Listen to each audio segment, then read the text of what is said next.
Well, the 112th Congress is back in session today after their long summer recess. So after a long break, they should come back ready to conquer all the biggest problems facing this country, right? Problems like not enough jobs, too much spending, and quite a bit of disagreement about the role of government in the future. But as RT correspondent Liz Wall points out, you might not want to put your money on any of that getting accomplished. Well, Congress is back today after over a month-long recess. Lawmakers plan to occupy the Capitol for 13 days before the election. And for Congress to go back to work, it's going to cost taxpayers a lot of money. According to Emily's list, the price tag to bring them back for 2 weeks is over $62 million. That's $4.8 million a day to keep the House of Representatives doors open. And you would hope that with that kind of investment, they would get things done, right?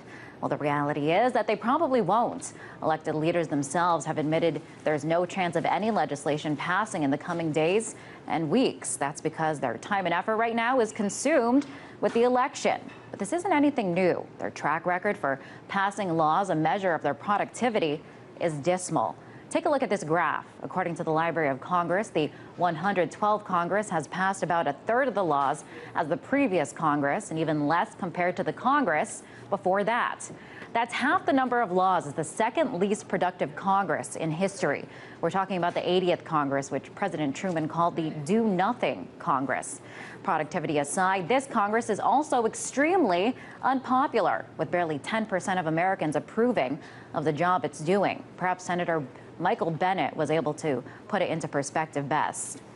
My goodness, the Internal Revenue Service has a 40% approval rating compared to our 9%. BP had a 16% approval rating at the height of the oil spill.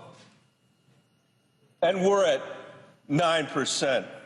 There's an actress who's at 15%. More people support the United States becoming communist, I don't, for the record, at 11%, than approve of the job that we're doing. And while a bitterly divided Congress has lawmakers twiddling their thumbs, it's not like they don't have a lot of work to do. A government shutdown looms at the end of this month if they don't pass a budget. The Bush-era tax cuts are set to expire at the end of December. That's over $100 billion in automatic cuts across the board. Economists say if Congress fails to act, this will result in a so-called fiscal cliff that will plummet the economy back into a recession. So we want to ask, as taxpayers foot the over $64 million bill to put Congress back to work for a couple of weeks, if they're not going to do anything, what's the point? In Washington, Liz Wall, RT.